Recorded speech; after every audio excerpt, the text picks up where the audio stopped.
গত ৯ September Israel কাতারে হামলা চালায়। হামলার লক্ষ্য ছিল হামাসের রাজনৈতিক নেতারা। সেখানে তারা গাজা যুদ্ধবিরতি নিয়ে আলোচনা করছিলেন। হামলায় তারা বেঁচে যান, কিন্তু ৫ জন নিম্নপদস্থ হামাস সদস্য এবং এক কাতারি নিরাপত্তা কর্মকর্তা নিহত হন। এ ঘটনায় বিশ্ব নেতারা দ্রুতই প্রতিক্রিয়া জানান। মার্কিন প্রেসিডেন্ট ডোনাল্ড ট্রাম্প বলেন তিনি হামলায় খুবই অসন্তুষ্ট। জার্মানি বলে এই হামলা অগ্রহণযোগ্য এবং কাতারের সার্বভৌমত্বের লঙ্ঘন। ভারতও উদ্বেগ জানায় এবং সতর্ক করে যে এই পরিস্থিতি উত্তেজনা বাড়াতে পারে। কিন্তু এসব সমালোচনা কেবল কথার মধ্যেই সীমিত। এতে ইসরায়েলের নীতিগত কোনো বড় পরিবর্তন হওয়ার সম্ভাবনা কম। গাজায় ইসরায়েলি হামলায় ইতিমধ্যেই ৬৪,০০০-এর বেশি ফিলিস্তিনি নিহত হয়েছেন। পুরো গাজা অঞ্চল প্রায় ধ্বংস হয়েছে এবং দুর্ভিক্ষ সৃষ্টি হয়েছে। ইসরায়েল সাম্প্রতিককালে কাতার ছাড়াও লেবানন, সিরিয়া, ইয়েমেন, ইরান ও তিউনিসিয়ার ওপর আক্রমণ করেছে। আন্তর্জাতিক আদালতে ইসরায়েলের বিরুদ্ধে গণহত্যার অভিযোগ চলছে। তবুও ইসরায়েলের নীতির বড় কোনো পরিবর্তন হয়নি, আর এই কাতার হামলার পরও তা হবে না। কাতারের একটা আন্তর্জাতিক গুরুত্ব রয়েছে। কাতার যুক্তরাষ্ট্রের ঘনিষ্ঠ মিত্র। বিশ্বে কাতারের কূটনৈতিক প্রভাব বাড়ছে, তাই কাতারের ওপর এই হামলা বাড়তি তাৎপর্য বহন করে। তবে বিশ্বে কাতারের এমন গুরুত্বপূর্ণ অবস্থান থাকা সত্ত্বেও তা ইসরায়েলের বিরুদ্ধে বৈশ্বিক নীতি পাল্টাতে যথেষ্ট নয়। অবশ্য আন্তর্জাতিক জনমত দ্রুত বদলাচ্ছে। বিশ্বজুড়ে মানুষ গাজার দুর্ভিক্ষ ও হত্যাযজ্ঞকে গণহত্যা মনে করছে। কাতারের ওপর এই হামলা ইসরায়েলের বিরুদ্ধে উপসাগরীয় দেশগুলোর মনোভাব আরও কঠোর করবে।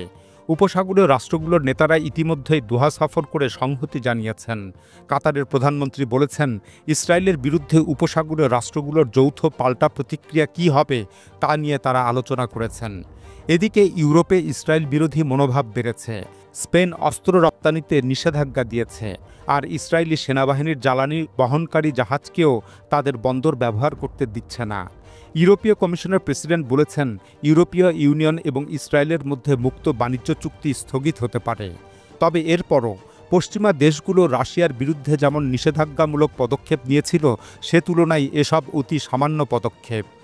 বস্তুত ইসরায়েল বাধাহীনভাবে বিভিন্ন দেশে আক্রমণ পরিচালনা করতে পারছে। কাতারে হামলার একদিন পর ইসরায়েল ইয়েমেনে হামলা চালায়। এতে রাজধানী সানার বেসামরিক এলাকায় অন্তত ৩৫ জন নিহত হন। এর আগেও ইসরায়েলি হামলায় সিরিয়া, লেবানন ও ইরানে বেসামরিক লোকজন হতাহত হয়েছে। এছাড়া গাজাবাসীর জন্য তিউনিসিয়ায় নোঙ্গরকৃত ত্রাণবাহী জাহাজের ওপরও ড্রোন হামলার অভিযোগ উঠেছে। কাতার হামলা সম্পর্কে ইসরায়েলি প্রধানমন্ত্রী বেঞ্জামিন নেতানিয়াহু বলেছেন, হামলা ইসরায়েল করেছে, ইসরায়েলই এর দায় নেবে।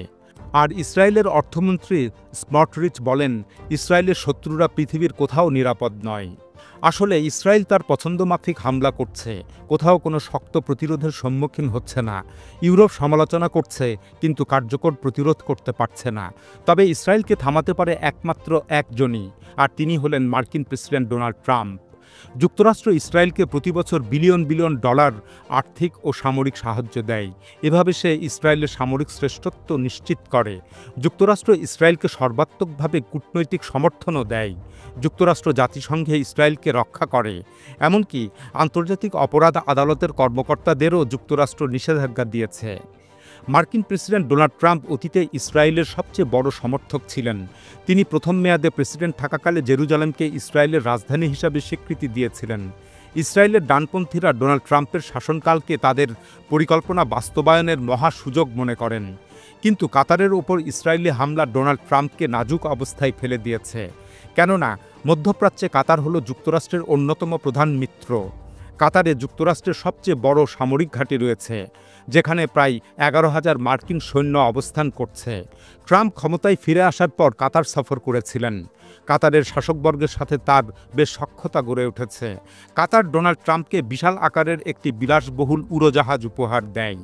কাতারে ইসরায়েলের এই হামলার পর হোয়াইট হাউস বলছে, তারা শেষ মুহূর্তে হামলার খবর পেয়েছিল এবং কাতারকে জানাতে চেষ্টা করেছিল। যাই হোক, এখন এই হামলা ঘটে যাবার পর ডোনাল্ড ট্রাম্প যদি নেতানিয়াহুর ওপর সত্যিই চাপ দেন, তবে ইসরায়েলের উপর আন্তর্জাতিক চাপ বাড়তে পারে, গাজায় যুদ্ধবিরতি হতে পারে এবং বিভিন্ন দেশের ওপর ইসরায়েলি অভিযান বন্ধ হতে পারে। কিন্তু অতীত অভিজ্ঞতা বলছে সেই সম্ভাবনা কম। তবে ডোনাল্ড ট্রাম্প যদি চান, তা ভিন্ন কথা। বস্তুত মধ্যপ্রাচ্যের রাজনীতিতে এখনও আসল গেম চেঞ্জার একমাত্র যুক্তরাষ্ট্র, আর বিশেষভাবে তিনি হলেন মার্কিন প্রেসিডেন্ট ডোনাল্ড ট্রাম্প। সুতরাং ডোনাল্ড ট্রাম্প চাইলে ইসরায়েলকে থামাতে পারেন।